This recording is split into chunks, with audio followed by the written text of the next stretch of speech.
गौरी पुत्र गणेश भगवान जी की जय। ओम नमो भगवते वासुदेवाय।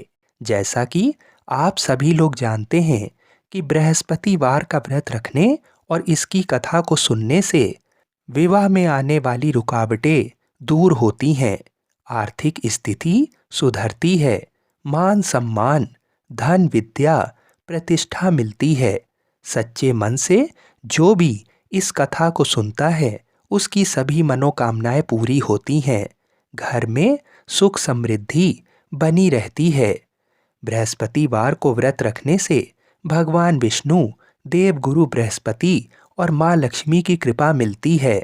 तो आइए भगवान श्री लक्ष्मी नारायण जी के चरणों का ध्यान करते हुए इस कथा को सुनते हैं। भारतवर्ष में एक प्रतापी और दानी राजा राज्य करता था। वह नित्य गरीबों और ब्राह्मणों की सहायता करता था। ये बात उसकी रानी को अच्छी नहीं लगती थी।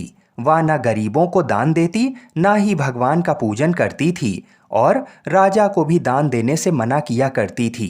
एक दिन राजा शिकार खेलने वन को गए हुए थे, तो रानी महल में अकेले थी। उसी समय बृहस्पति देव साधु वेश में राजा के महल में भिक्षा के लिए गए और भिक्षा मांगी तो रानी ने भिक्षा देने से इनकार किया और कहा, हे साधु महाराज, मैं तो दान पुण्य से तंग आ गई हूँ। मेरा पति सारा धन लुटाते रहता है। मेरी इच्छा है कि हमारा सारा धन नष्ट हो जाए, फिर ना रहेगा बांस ना बजेगी बांसुरी। साधु ने कहा, देवी तुम तो बड़ी विचित्र हो। धन संतान तो सभी चाहते हैं, पुत्र और लक्ष्मी तो पापी के घर में भी होने चाहिए। यदि तुम्हारे पास अधिक धन है तो भूखों को भोजन दो, प्यासों के लिए प्याऊ लगवाओ, मुसाफिरों के लिए धर्मशालाएं खुलवाओ। तो जो निर्धन अपनी कुंवारी कन्याओं का विवाह नहीं कर सकते हैं उनका विवाह करा दो। ऐसे और कई काम हैं जिनको करने से तुम्हारा यश लोक परलोक में फैलेगा। परंतु रानी पर उपदेश का कोई भी प्रभाव ना पड़ा। वह बोली, महाराज आप मुझे कुछ ना समझाइए। मैं ऐसा धन नहीं चाहती जो हर जगह बांटती फिरूं। साधु ने उत्तर दिया, यदि तुम्हारी ऐसी इच्छा है तो तथास्तु। तुम ऐसा करना कि बृहस्पतिवार को घर लीप कर पीली मिट्टी से अपना सिर धोकर स्नान करना, भट्टी चढ़ाकर कपड़े धोना। ऐसा करने से आपका सारा धन नष्ट हो जाएगा। इतना कहकर वह साधु महाराज वहां से चल दिए। साधु के अनुसार कही बातों को पूरा करते हुए रानी को केवल 3 बृहस्पतिवार ही बीते थे कि समस्त धन संपत्ति नष्ट हो गई। भोजन के लिए राजा का परिवार तरसने लगा। तब एक दिन राजा ने रानी से बोला कि हे रानी, तुम यहीं रहो, मैं दूसरे देश को जाता हूँ, क्योंकि यहाँ पर सभी लोग मुझे जानते हैं, इसलिए मैं कोई छोटा कार्य नहीं कर सकता। ऐसा कहकर राजा परदेश चला गया। वहाँ वह जंगल से लकड़ी काट कर लाता और शहर में बेचता। इस तरह वह अपना जीवन व्यतीत करने लगा। इधर राजा के परदेश जाते ही रानी और दासी दुखी रहने लगें। एक बार जब रानी और दासी को 7 दिन तक बिना भोजन के रहना पड़ा, तो रानी ने अपनी दासी से कहा, हे दासी, पास ही के नगर में मेरी बहन रहती है, वह बड़ी धनवान है। तू उसके पास जा और कुछ ले आ, ताकि थोड़ी बहुत गुजर बसर हो जाए। दासी रानी के बहन के पास गई। उस दिन गुरुवार था और रानी की बहन उस समय बृहस्पतिवार व्रत की कथा सुन रही थी। दासी ने रानी की बहन को अपनी रानी का संदेश दिया, लेकिन रानी की बड़ी बहन ने कोई उत्तर नहीं दिया। जब दासी को रानी की बहन से कोई उत्तर नहीं मिला तो वह बहुत दुखी हुई और उसे क्रोध भी आया। दासी ने वापस आकर रानी को सारी बात बता दी। ये सुनकर रानी ने अपने भाग्य को कोसा। उधर रानी की बहन ने सोचा कि मेरी बहन की दासी आई थी, परंतु मैं उससे नहीं बोली, इससे वह बहुत दुखी हुई होगी। कथा सुनकर और पूजन समाप्त करके वह अपनी बहन के घर आई और कहने लगी, हे बहन, मैं बृहस्पतिवार का व्रत कर रही थी। तुम्हारी दासी मेरे घर आई थी, परंतु जब तक कथा होती तब तक ना तो उठते हैं और ना ही बोलते हैं, इसलिए मैं कुछ नहीं बोली। कहो दासी क्यों आई थी? रानी बोली, बहन तुमसे क्या छुपाऊं, हमारे घर में खाने तक को अनाज नहीं था। ऐसा कहते कहते रानी की आंखें भर आईं। उसने दासी समेत पिछले 7 दिनों से भूखे रहने तक की बात अपनी बहन को विस्तार पूर्वक सुना दी। रानी की बहन बोली, देखो बहन, भगवान बृहस्पति देव सबकी मनोकामनाओं को पूर्ण करते हैं। देखो, शायद तुम्हारे घर में अनाज रखा हो। पहले तो रानी को विश्वास नहीं हुआ, पर बहन के आग्रह करने पर उसने अपनी दासी को अंदर भेजा तो उसे सचमुच अनाज से भरा एक घड़ा मिल गया। ये देखकर दासी को बड़ी हैरानी हुई। दासी रानी से कहने लगी, हे रानी, जब हमको भोजन नहीं मिलता तो हम व्रत ही तो करते हैं, इसलिए क्यों ना इनसे व्रत और कथा की विधि पूछ ली जाए ताकि हम भी व्रत कर सकें। तब रानी ने अपनी बहन से बृहस्पतिवार व्रत के बारे में पूछा। उसकी बहन ने बताया, बृहस्पतिवार के व्रत में चने की दाल और मुनक्का से भगवान विष्णु का केले की जड़ में पूजन करें तथा दीपक जलाएं, व्रत कथा सुने और पीला भोजन ही करें। इससे बृहस्पति देव प्रसन्न होते हैं। व्रत और पूजन विधि बताकर रानी की बहन अपने घर को लौट गई। 7 दिन के बाद जब गुरुवार आया तो रानी और दासी ने व्रत रखा। घुड़साल में जाकर चना और गुड़ लेकर आई, फिर उससे केले की जड़ तथा विष्णु भगवान का पूजन किया। अब पीला भोजन कहाँ से आए, इस बात को लेकर दोनों बहुत दुखी थीं। चूंकि उन्होंने व्रत रखा था, इसलिए बृहस्पति देव उनसे प्रसन्न थे।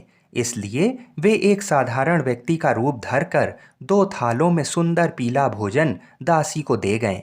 भोजन पाकर दासी प्रसन्न हुई और फिर रानी के साथ मिलकर भोजन को ग्रहण किया। उसके बाद वे सभी गुरुवार को व्रत और पूजन करने लगीं।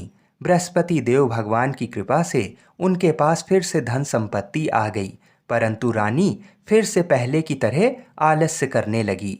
तब दासी बोली, देखो रानी, तुम पहले भी इस प्रकार आलस्य करती थी, तुम्हें धन रखने में कष्ट होता था, इस कारण सभी धन नष्ट हो गया, और अब जब भगवान बृहस्पति देव की कृपा से धन मिला है तो तुम्हें फिर से आलस्य होता है।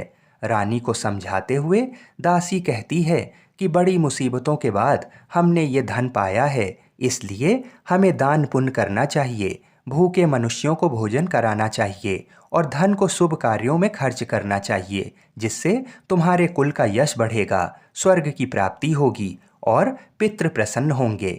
दासी की बात मानकर रानी अपना धन शुभ कार्यों में खर्च करने लगी, जिससे पूरे नगर में उसका यश फैलने लगा।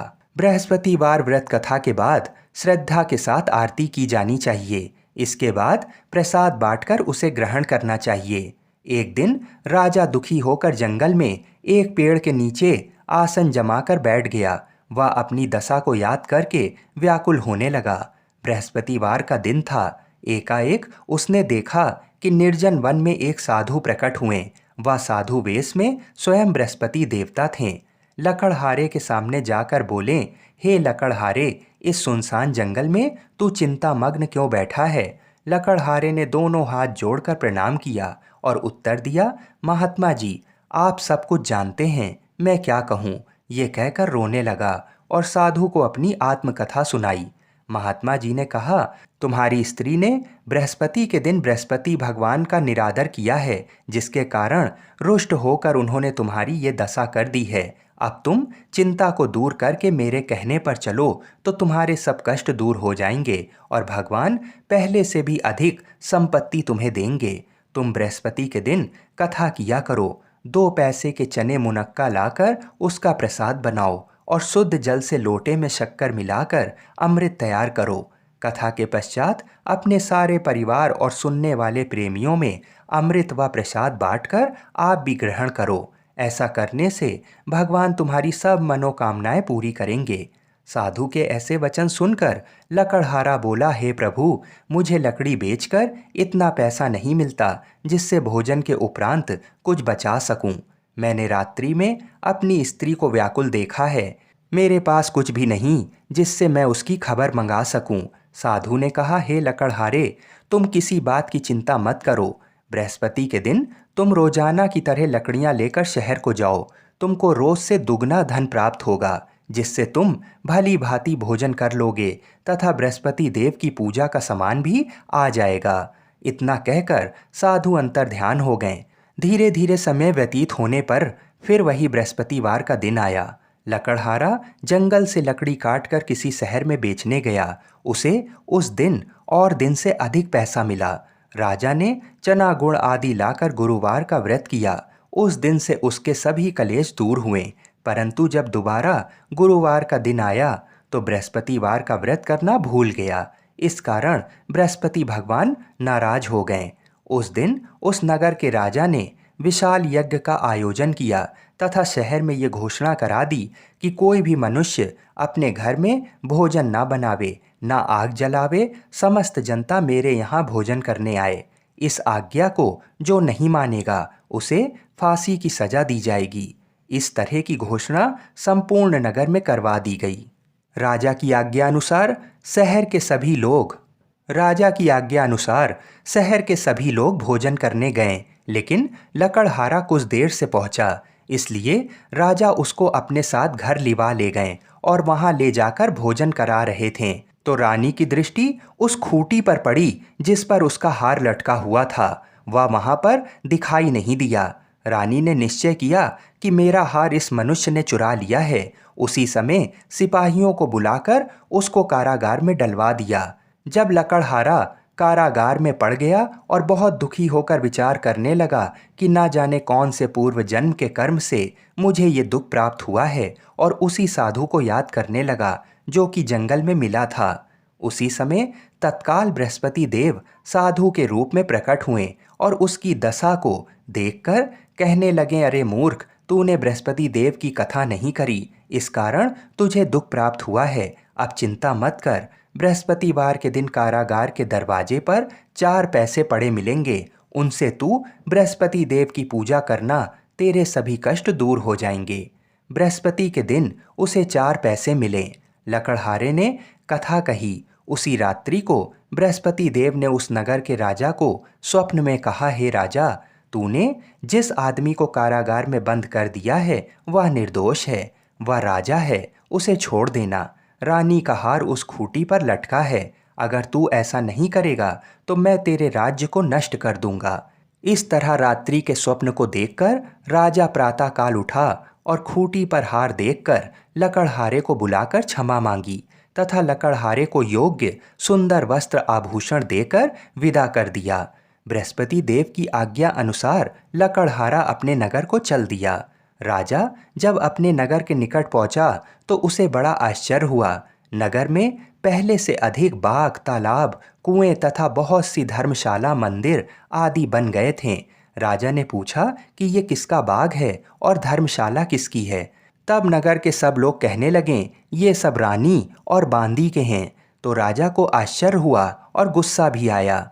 जब रानी ने ये खबर सुनी कि राजा आ रहे हैं तो उन्होंने दासी से कहा, हे दासी, देख राजा हमको कितनी बुरी हालत में छोड़ गए थे। हमारी ऐसी हालत देखकर वह लौट ना जाएं, इसलिए तू दरवाजे पर खड़ी हो जा। आज्ञा अनुसार दासी दरवाजे पर खड़ी हो गई। राजा आए तो उन्हें अपने साथ ले गई।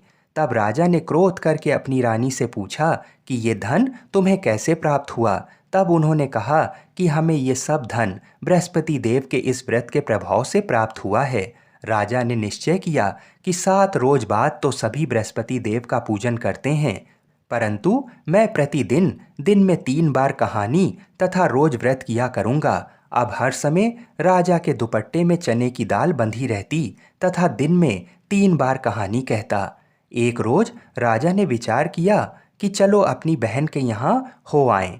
इस तरह निश्चय कर राजा घोड़े पर सवार हो अपनी बहन के यहाँ को चला गया। मार्ग में उसने देखा कि कुछ आदमी एक मुर्दे को लेकर जा रहे हैं। उन्हें रोककर राजा कहने लगे, अरे भाइयों, मेरी बृहस्पति देव की कथा सुन लो। वे बोले, लो, हमारा तो आदमी मर गया है, इसको अपनी कथा की पड़ी है।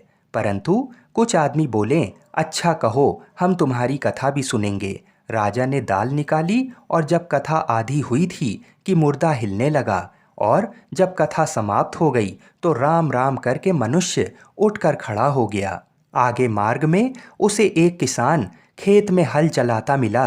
राजा ने उसे देख और उससे बोला, अरे भैया, तुम मेरी बृहस्पतिवार की कथा सुन लो। किसान बोला, जब तक मैं तेरी कथा सुनूंगा तब तक 4 हरैया खेत जोत लूंगा। जा अपनी कथा किसी और को सुनाना। इस तरह राजा आगे चलने लगा। राजा के हटते ही बैल पछाड़ खाकर गिर गए तथा किसान के पेट में बड़ी जोर का दर्द होने लगा। उस समय उसकी माँ रोटी लेकर आई। उसने जब ये देखा तो अपने पुत्र से सब हाल पूछा और बेटे ने सभी हाल कह दिया। तो बुढ़िया दौड़ी दौड़ी उस घुड़सवार के पास गई और उससे बोली कि मैं तेरी कथा सुनूंगी, तू अपनी कथा मेरे खेत पर चलकर ही कहना। राजा ने बुढ़िया के खेत में जाकर कथा कही, जिसके सुनते ही वह बैल उठ खड़े हुए तथा किसान के पेट का दर्द भी बंद हो गया। राजा अपनी बहन के घर पहुंच गया। बहन ने भाई की खूब मेहमानी की। दूसरे रोज प्रातःकाल राजा जागा तो वह देखने लगा कि सब लोग भोजन कर रहे हैं। राजा ने अपनी बहन से कहा, ऐसा कोई मनुष्य है जिसने भोजन नहीं किया हो? मेरी बृहस्पतिवार की कथा सुन ले। बहन बोली, हे भैया, ये देश ऐसा ही है कि पहले यहाँ लोग भोजन करते हैं, बाद में अन्य काम करते हैं। अगर कोई पड़ोस में हो तो देख आओ। वह ऐसा कहकर देखने चली गई, परंतु उसे कोई ऐसा व्यक्ति नहीं मिला जिसने भोजन ना किया हो। अतः वह एक कुम्हार के घर गई, जिसका लड़का बीमार था। उसे मालूम हुआ कि उनके यहाँ 3 रोज से किसी ने भोजन नहीं किया है। रानी ने अपने भाई की कथा सुनने के लिए कुम्हार से कहा और वह तैयार हो गया। राजा ने जाकर बृहस्पतिवार की कथा कही, जिसको सुनकर उसका लड़का ठीक हो गया। अब तो राजा की प्रशंसा होने लगी। एक रोज राजा ने अपनी बहन से कहा कि हे बहन, हम अपने घर को जाएंगे, तुम भी तैयार हो जाओ। राजा की बहन ने अपनी सास से कहा। सास ने कहा, हाँ चली जाओ, परंतु अपने लड़के को मत ले जाना, क्योंकि तेरे भाई की कोई औलाद नहीं है। बहन ने अपने भैया से कहा, हे भैया, मैं तो चलूंगी, पर कोई बालक नहीं आएगा। राजा बोला, जब कोई बालक नहीं चलेगा तब तुम ही क्या करोगी? बड़े दुखी मन से राजा अपने नगर को लौट आया। राजा ने अपनी रानी से कहा, हम निर्वंशी हैं, हमारा मुंह देखने का धर्म नहीं है और कुछ भोजन आदि नहीं किया। रानी बोली, हे प्रभु, बृहस्पति देव ने हमें सब कुछ दिया है, वह हमें औलाद अवश्य देंगे। उसी रात को बृहस्पति देव ने राजा से स्वप्न में कहा, हे राजा उठ, सभी सोच त्याग दे, तेरी रानी गर्भ से है। राजा को ये बात सुनकर बड़ी खुशी हुई। 9वें महीने में रानी के गर्भ से एक सुंदर पुत्र पैदा हुआ। तब राजा बोला, हे रानी, स्त्री बिना भोजन के रह सकती है, पर बिना कहे नहीं रह सकती। जब मेरी बहन आवे तो तुम उससे कुछ कहना मत। रानी ने सुनकर हाँ कर दिया। जब राजा की बहन ने ये शुभ समाचार सुना तो वह बहुत खुश हुई तथा बधाई लेकर अपने भाई के यहाँ आई। तभी रानी ने कहा, घोड़ा चढ़कर तो नहीं आई, गधा चढ़ी आई। राजा की बहन बोली, भाभी, मैं इस प्रकार ना कहती तो तुम्हें औलाद कैसे मिलती? बृहस्पति देव ऐसे ही हैं, जैसे जिसके मन में कामनाएं हैं सभी को पूर्ण करते हैं। जो सद्भावना पूर्वक बृहस्पतिवार का व्रत करता है एवं कथा पढ़ता है अथवा सुनता है, दूसरों को सुनाता है, बृहस्पति देव उसकी सभी मनोकामना पूर्ण करते हैं। भगवान बृहस्पति देव उसकी सदैव रक्षा करते हैं। संसार में जो मनुष्य सद्भावना से भगवान जी का पूजन व्रत सच्चे हृदय से करते हैं तो उनकी सभी मनोकामनाएं पूर्ण करते हैं। जैसी सच्ची भावना से रानी और राजा ने उनकी कथा का गुणगान किया तो उनकी सभी इच्छाएं बृहस्पति देव जी ने पूरी की। इसलिए पूर्ण कथा सुनने के बाद प्रसाद लेकर जाना चाहिए। हृदय से उसका मनन करते हुए जयकारा बोलना चाहिए। बोलो बृहस्पति देव की जय। बोलिए श्री लक्ष्मी नारायण भगवान की जय। बोलिए भगवान विष्णु की जय। बोलिए श्री राधा कृष्ण भगवान की जय। बोलिए श्री तुलसी शालिग्राम की जय। जय जय श्री राधे। आइए अब मनोकामनाओं को पूरी करने वाली बृहस्पति देव जी की कथा को सुनते हैं। प्राचीन काल में एक ब्राह्मण रहता था। वह बहुत निर्धन था। उसके कोई संतान नहीं थी। उसकी स्त्री बहुत मलिनता के साथ रहती थी। वह ना तो स्नान करती, ना किसी देवता का पूजन करती थी। इससे ब्राह्मण देवता बड़े दुखी थे। बेचारे बहुत कुछ कहते थे, किंतु उसका कुछ परिणाम नहीं निकलता था। भगवान की कृपा से ब्राह्मण की स्त्री के कन्या रूपी रत्न पैदा हुआ। कन्या बड़ी होने पर प्रातः स्नान करके विष्णु भगवान का जाप व बृहस्पतिवार का व्रत करने लगी। अपने पूजन पाठ को समाप्त करके विद्यालय जाती तो अपनी मुट्ठी में जौ भर कर ले जाती और पाठशाला के मार्ग में डालती जाती। जब वह पाठशाला से लौटती तो ये जौ स्वर्ण के हो जाते थे और वह लौटते समय उनको बीन कर घर ले जाती थी। एक दिन वह बालिका सूप में उस सोने के जौ को फटक कर साफ कर रही थी कि उसके पिता ने ये करते हुए देख लिया और कहा, बेटी, सोने के जौ के लिए सोने का सूप होना चाहिए। दूसरे दिन बृहस्पतिवार था। इस कन्या ने बृहस्पतिवार का व्रत रखा और बृहस्पति देव से प्रार्थना करके कहा, मैंने आपकी पूजा सच्चे मन से की हो तो मेरे लिए सोने का सूप दे दो। बृहस्पति देव ने उसकी प्रार्थना स्वीकार कर ली। रोजाना की तरह वह कन्या जौ फैलाती हुई जाने लगी। जब लौटकर जौ बीन रही थी तो बृहस्पति देव की कृपा से सोने का सूप मिला। उसे वह घर ले आई और उसमें जौ साफ करने लगी, परंतु उसकी माँ का वही ढंग रहा। एक दिन की बात है, वह कन्या सोने के सूप में जौ साफ कर रही थी। उस समय उस शहर का राजपुत्र वहां से होकर निकला। इस कन्या के रूप और कार्य को देखकर मोहित हो गया तथा अपने घर आकर भोजन तथा जल त्याग कर उदास होकर लेट गया।